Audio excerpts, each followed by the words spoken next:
the first place. We thought that we could take this as a conversational approach, and no specific presentations, but some questions.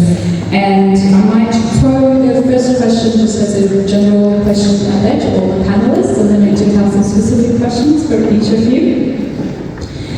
Whoever wants to take the first lead. We've gathered here today to not only remember the victims of the recent attacks, but also to mark the Hezare Genocide Memorial Day. To establish some context, could the panel, one of you or all of you, tell us what you think are the particular vulnerabilities Hazaras face and have faced historically, both in Afghanistan and beyond, that puts them in the position that they are right now? Thank you very much, and thank you for having me today on what's a very sad occasion, commemorating the loss of young people in Dasht-e-Bache. I visited Dasht-e-Bache on multiple occasions and visited educational institutions there, and as a result, the loss of these young people is something which is an atrocity very close to my heart. It's also something which is emblematic of the kind of experience with people of Hazara background and long endured in Afghanistan. And there are three factors I thought I'd mention at the outset. One is a pervasive phenomenon of discrimination which has existed for a very, very long time, and which of course has existed with different specific characteristics in many other societies as well. The phenomenon of discrimination is not unique to Afghanistan. And the sociologist Max Weber argued that it was likely to emerge when groups had particular characteristics that could be highlighted as a way of excluding them from economic life in particular, what they call social culture. So groups have attributes that can be easily attached to individual members. It's a way of reducing competitive pressure in markets and increasing the benefits that flow to those who are in the in-group rather than the group that's defined as an out-group. And Hazaras are very vulnerable in that sense because of a distinctive physical phenotype.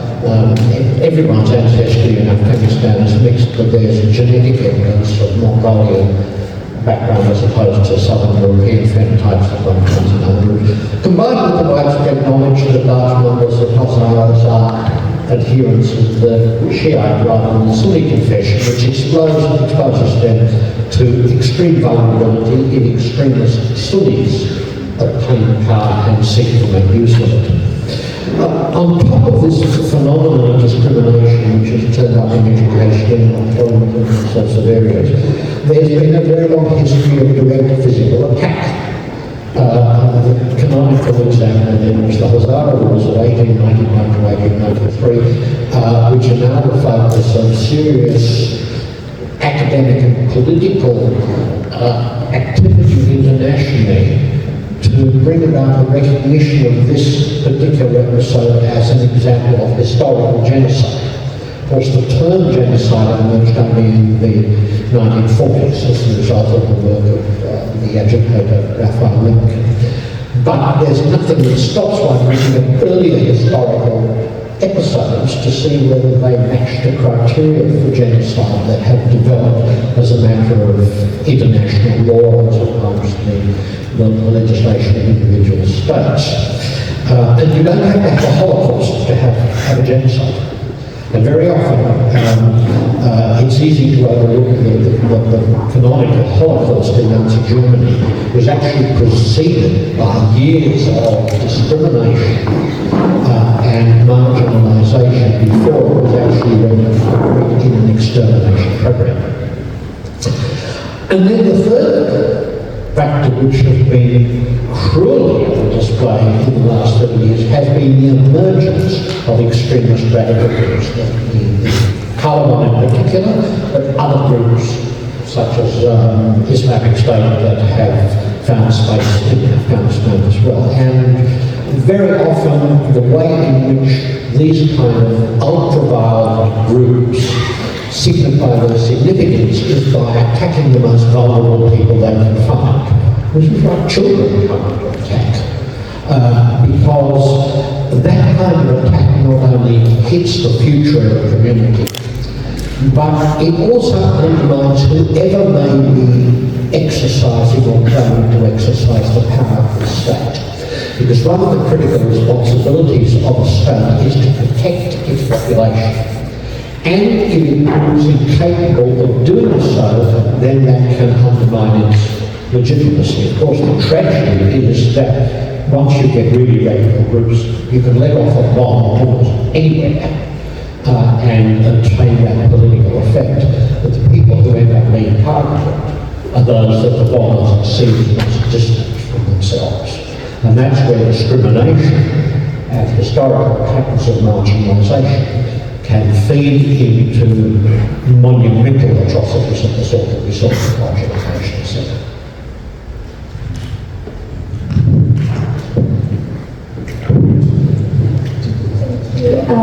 Thank you, Shahram John. I'd like to pay my respect and greetings to our community. سلام و احترام خدمت هزار گرامی، بزرگان، خانم‌ها و آقایان. تشکر از تشریف آوری شما امروز و برای یادبود شهدای حادثه هلاک کاج و یادداشت برای قربانیان نسل کشی هزارها. اختصاص دادن یک روز شاید خیلی کم باشه، چون هر روز را که ما مرق بزنیم تاریخ هزاره حتما هر قدم ما با استخوان هزاره روبرو است.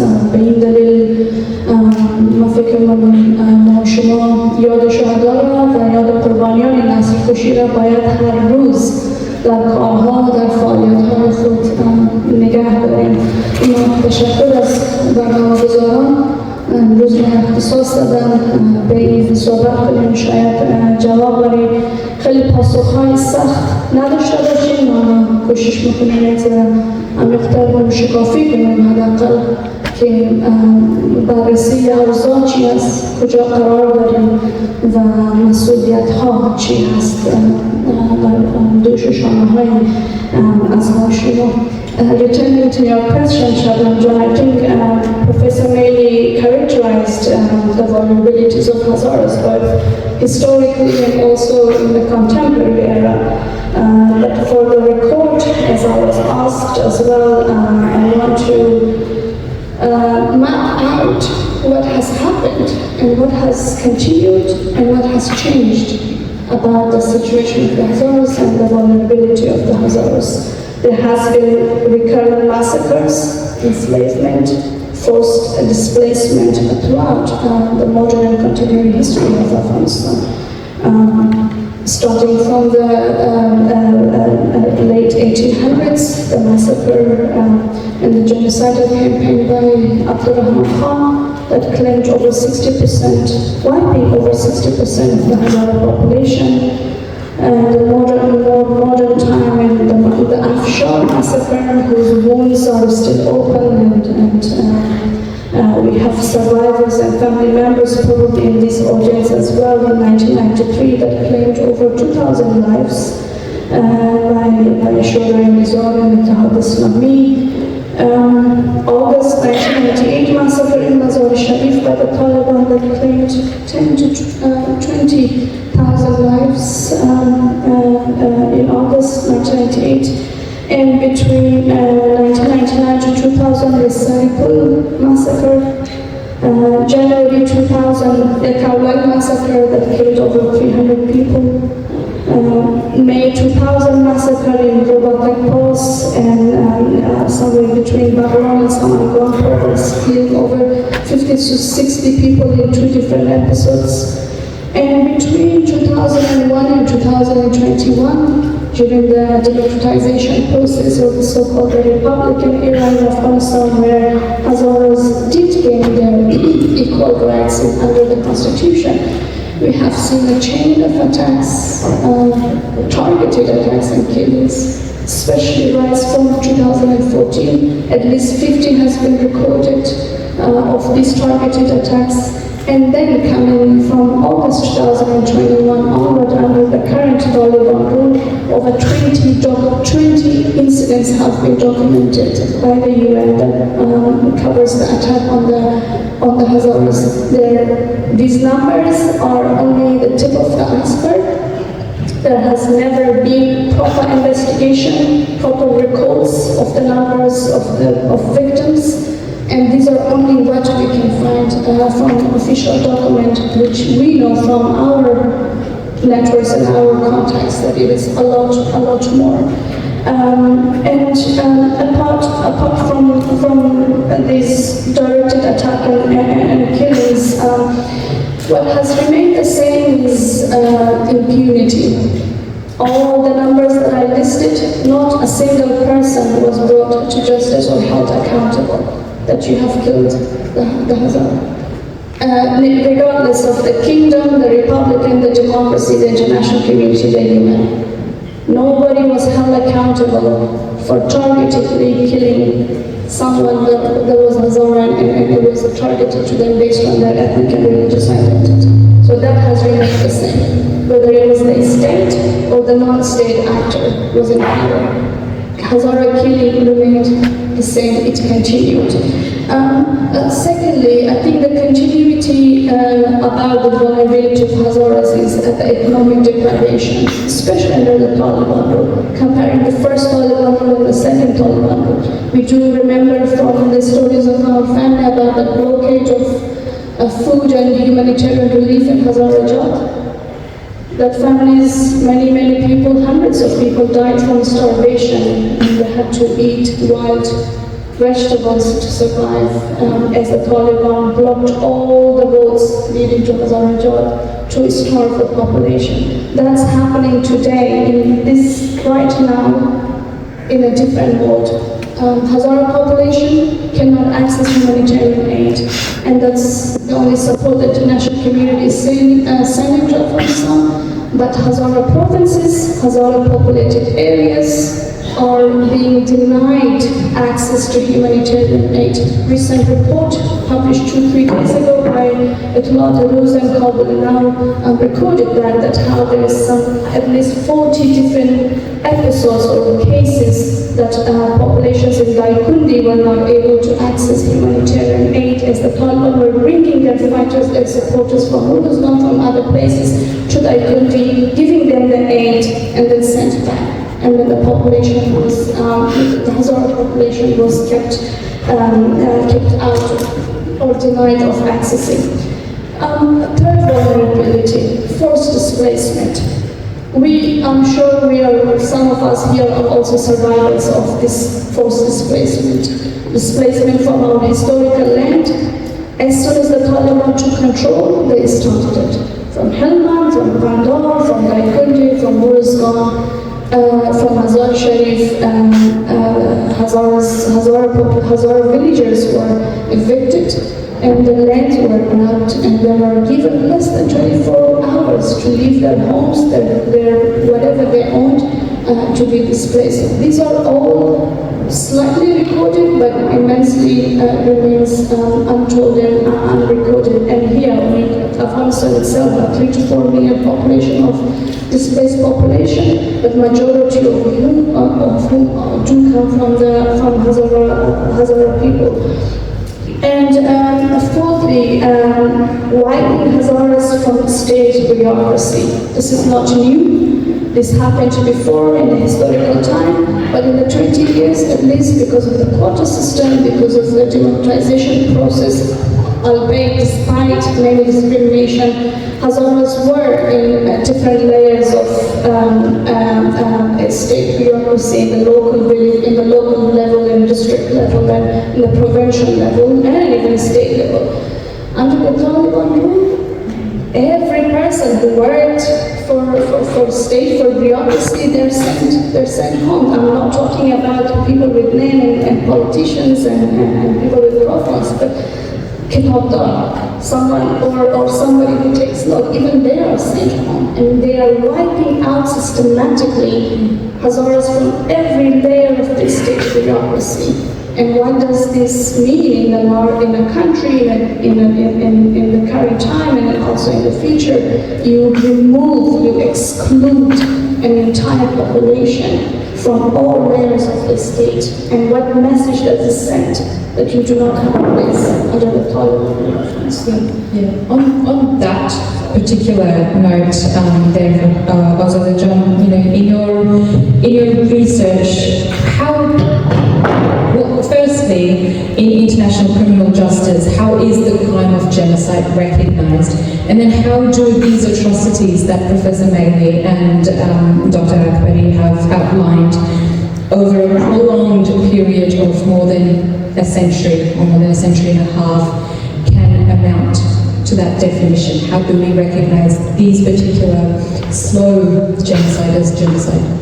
بسم الله الرحمن الرحیم. با هم سلام عرض احترامات دارم خدمت همه شما عزیزان و تشکر میکنم از شادمان جان و همکارانشان که فرصت ایجاد کردن که امروز ما بار اول خدمت شما دوستان و شما استرالیا و من هنوز کمی جدید هستم در تاریخ ما خیلی خوشحال هستم که امروز خدمت شما هستم.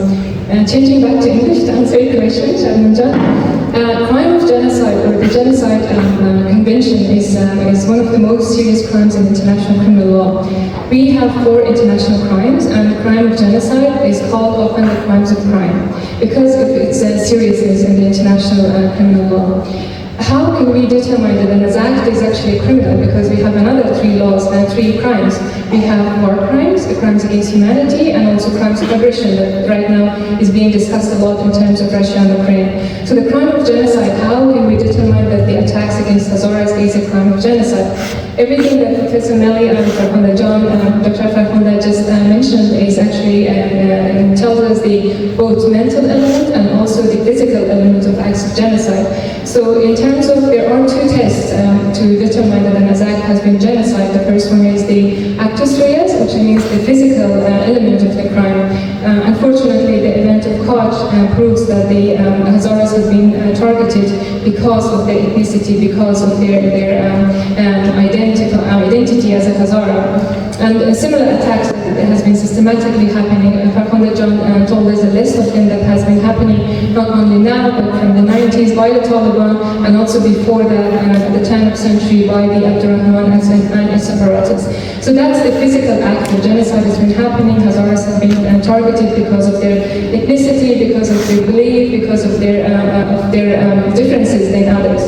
And then we come to mental element of the crime of genocide. The mental element, or it's actually a little bit different, which improves intention. The crime of genocide has not been actually adjudicated a lot. There's not a lot of cases in the international community as we talk, because it's very, very difficult to prove the intent part of the genocide. But however, when it comes to discussing the crime of genocide concerning the Hazaras, the intent part is very clear. We have a lot of, all of us, like we had a poem right now by Ms. Shigufa earlier, who said that our food is actually by the deprivation that we had. Our songs, like the mothers who used to sing to their songs, actually we have histories and stories of that thing that come with the systematic and multi-generational discrimination against Hazaras that proves that what our people have been through. Apart from Suraj al-Tawarikh, we don't have, unfortunately, a lot of more narratives about what happened, how Hazaras have been displaced, as Farhanda was mentioning in the ancient contemporary times, but what happened to them in the past, right? So we don't have a lot of these narratives written, unfortunately, because of this dire situation that they have been into. In my family, someone very senior to me in my childhood used to tell me stories of someone who called Farhad or Parad, who was sent by the king to one of the regions of Azerbaijan back then, and this Farhad had 1 dog. And anyone who would, apart from other crimes that he would actually persecute people or actually kill them, the one of them was that anyone who would get pregnant within the Hazara community will be killed by Farhad's dog, and her body will be displayed for a long time. So it will be, so no one else will have the courage to actually reproduce within the Hazara communities. As a child, I always wondered, why are Farhad's dog only attacked Hazara, the mother, the pregnant woman? She's very venerable at that time. Why she was attacked? Years later, like maybe 20 years later, I was in a graduate course in one of the universities in the West. I knew my answer. When I was in the genocide, my professor was discussing genocide because they want to terminate or eliminate the births and the rebirth within the community, right? So that's also another intent and another element of genocide that we can, is very vivid and very clear. Unfortunately, in terms of recognition of the crimes of genocide concerning Hazaras, we have a lot of problems. The problems are mostly political, as Professor Melly also a little bit mentioned. All of international crimes are extremely political, so genocide is also extremely political. It's interesting that recently I was reading something that I knew that there are more articles and discussions on crime of genocide by politicians than by legal experts, because this crime is extremely political. But it's not impossible for recognition of crime of Hazaras genocide under international law. The Genocide Convention that Professor Melly also mentioned that was ratified and also was created in the 1940s, 1948 to be precise, was also as a result of a lot of advocacies by one single lawyer, Raphael Lincoln, who was also part of the communities of Jewish community in Germany, being persecuted by the Nazi Germany. So it is not impossible to recognize, but I think we have to extremely be careful in how we approach this topic. We do not want to, because all of you have been working on hashtag Stop Hazara Genocide. Mostly in online platforms, we receive a lot of backlashes, we receive a lot of threats. Probably Shadman, you know that how much those prominent and strong voices, we often get a lot of strong backlashes and defensive. Why do we do that? Because it's one of the most sensitive crimes as well, because there's a negative connotation.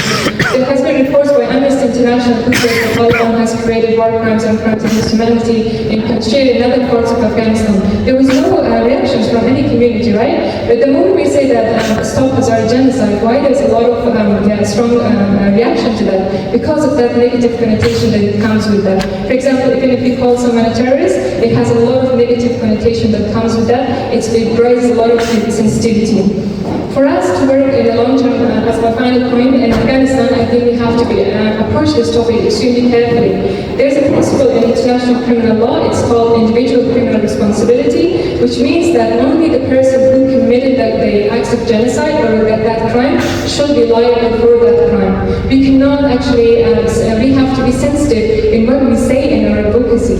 We have to bring people together with us to work with us. We cannot work against them. It's easy to actually work with people who listen to us, but it will be a skill to work with people who are against us. So that's why we have to be careful that we only address who we actually want to.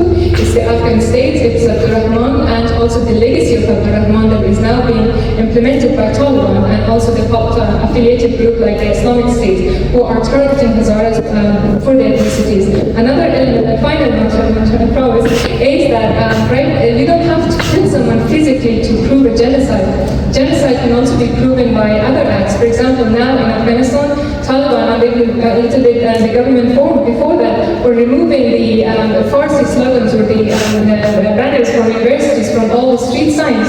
Why are they eliminating Farsi? That could be also an element of marginalization, discrimination, but ultimately resulting in discrimination, because genocide doesn't happen overnight. Thank you, Azerbaijana. Thank you.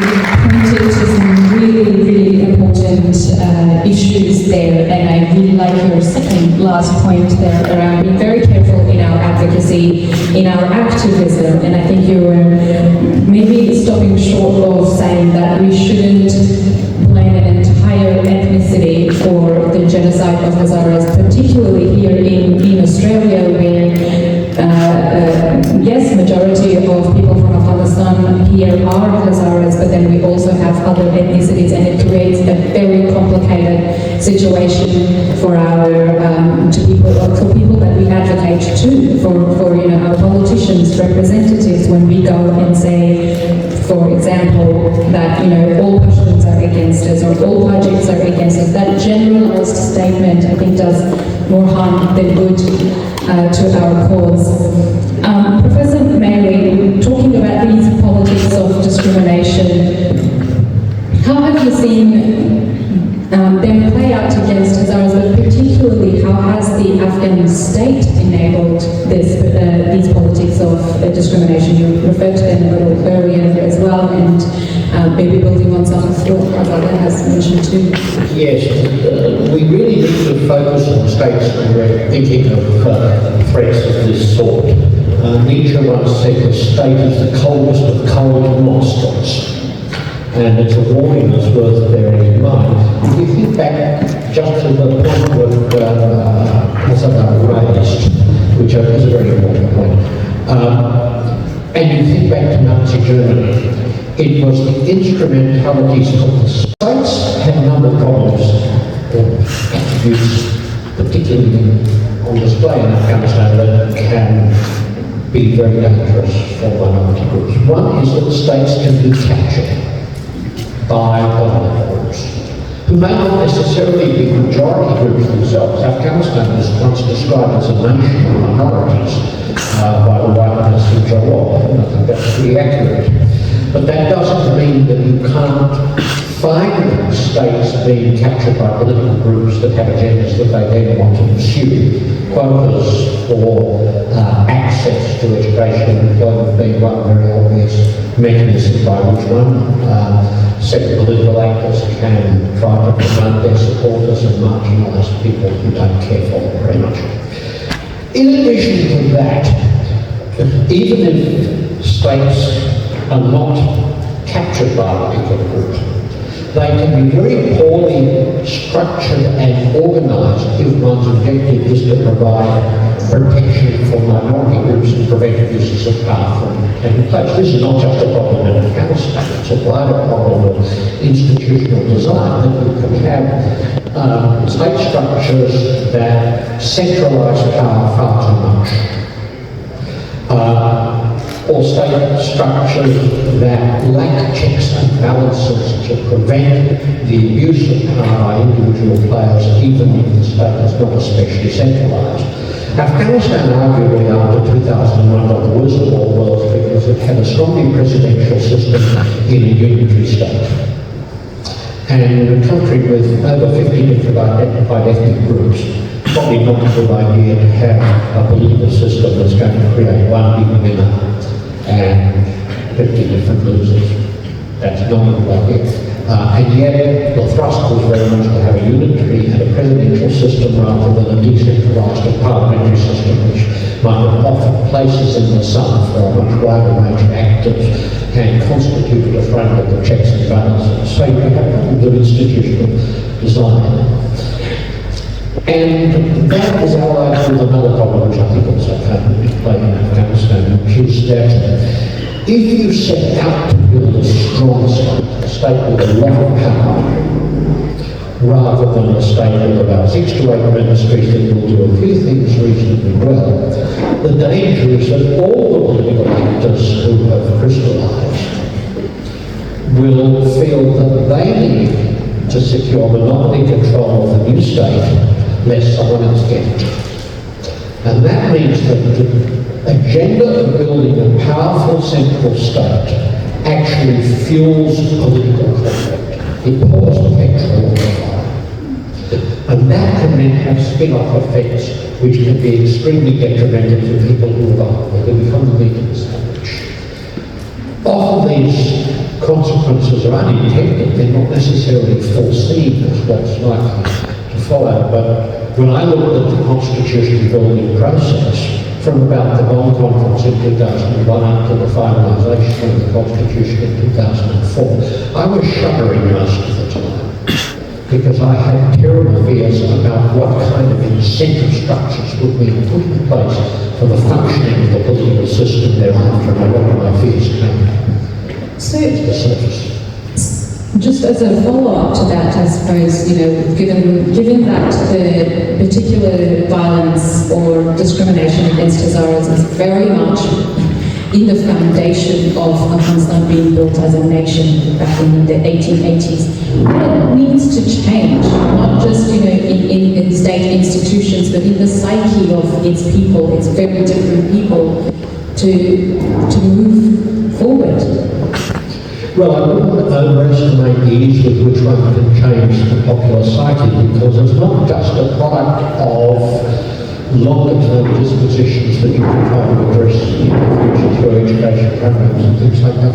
It can also be a product of people's lived experiences that lead to a catastrophic diminution of social trust. And one of the lessons of really the period in Afghanistan from the April 1978 coup onwards was that it could be very dangerous to put your fate in the hands of somebody you didn't know personally. Because if somebody was a family member or a relative or somebody from a group that seemed like you, then you might feel you could take some risks in engaging with them because you could trust them not to exploit you on the way back. And many sort of functioning societies that are functioning well, depend upon a high level of trust, not just in such people, but in people who are simply citizens of the country. By and large, in a country like Australia, we can be very confident that if we have an election or a referendum, it might be fiercely fought. But no one's going to go out and try to burn half the ballot boxes or something like that, or orchestrate massive electoral fraud of the sort that we actually encountered when we were observers of the 2018 legislative elections and presidential elections in 2019 in Afghanistan. That kind of thing doesn't happen, and it reflects a high level of what you might call civic trust. But decades of internal conflict tend to lead to a very serious erosion of civic trust and an amplification of people's disposition only to trust people who are related to them somehow. This is why people put their friends in government offices, because they feel that they're not likely to come to a sticky end as a result. Mrs. Gandhi, of course, in India, notoriously after the raid on the Golden Temple in Amritsar, failed to get rid of her Sikh bodyguards on the grounds that she wanted an inclusive environment and was they who killed her. So getting away from this is not a quick and easy process. And I think really, particularly in the diaspora, the best that one can do is try to reach out to people in other communities from Afghanistan to see that there's a shared sense of what's important for the future. The Taliban won't last forever. And there will be a future in Afghanistan, but it's a future that's going to be very much scarred by the collapse of the Republic in 2021, and that's going to complicate the process of getting people to work together. The other thing that's very important is to get someone who God knows who believe in Pakistan not mounted proxy war and creeping invasion of Afghanistan. That's above my pay rate. So a very long journey ahead there. I might just scrap some of the points that you mentioned. I'll come back to you if I come back for a very specific topic. But also the German, building on what Professor Melly has mentioned, well, we can hope and hopefully work towards a future for Afghanistan, very distant at the moment. What can communities like ours in Australia right now do, and what can governments like Australia do that has a significant, not a powerful Hezara diaspora, but a significant diaspora here and growing? What can we do to make sure that we're adding to the efforts of advocacy, not taking away from it?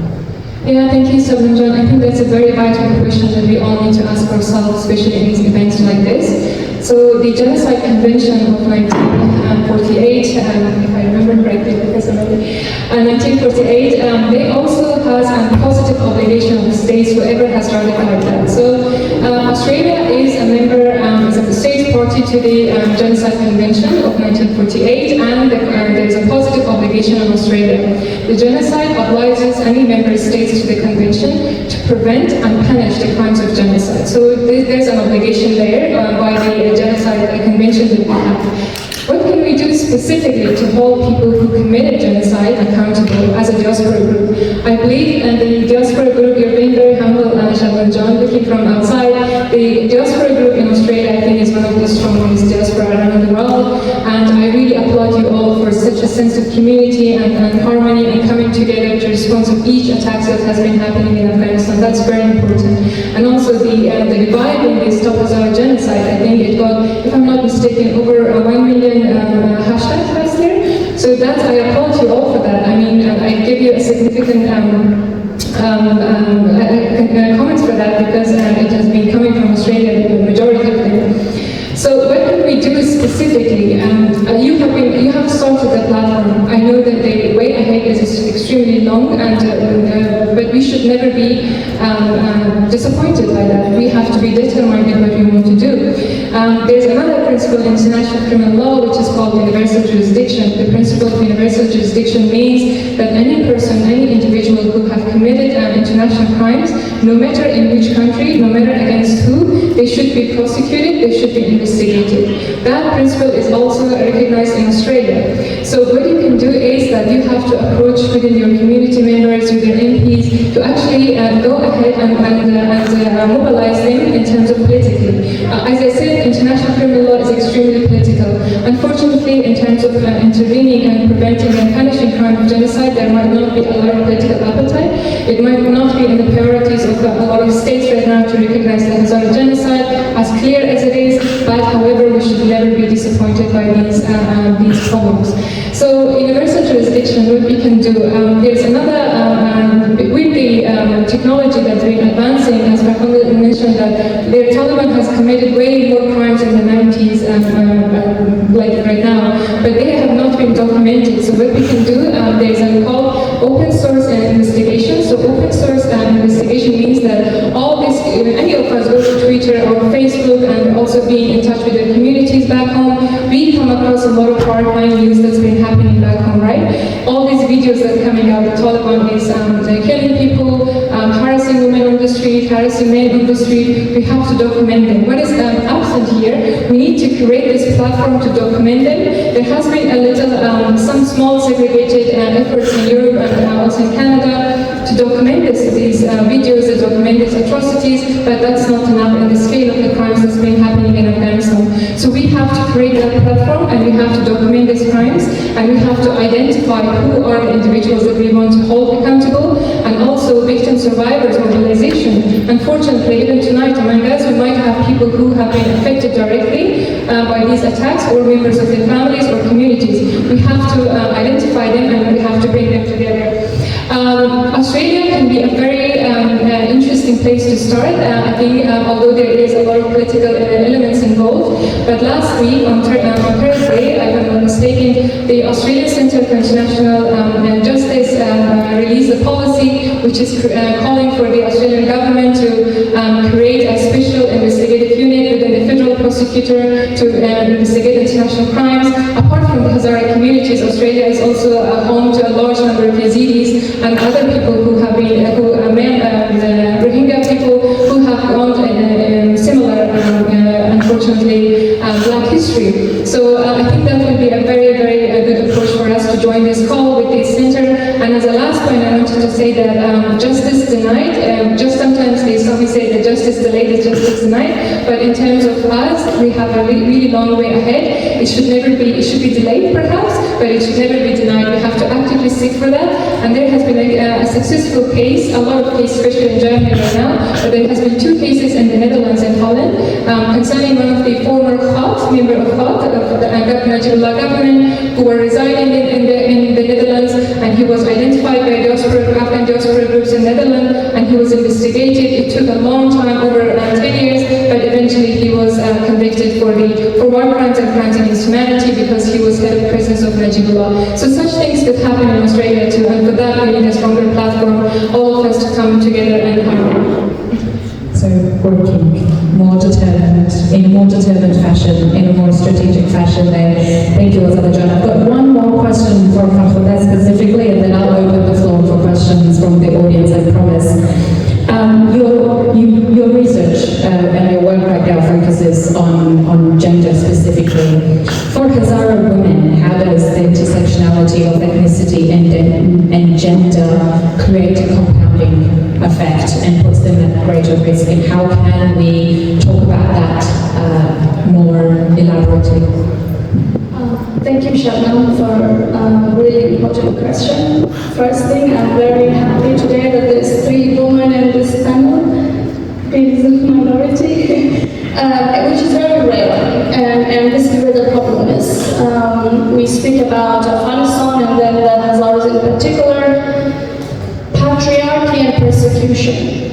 Afghanistan being a very patriarchal society, we dominated, unfortunately, and also Hazara history with its persecution, a mute history, unrecorded history.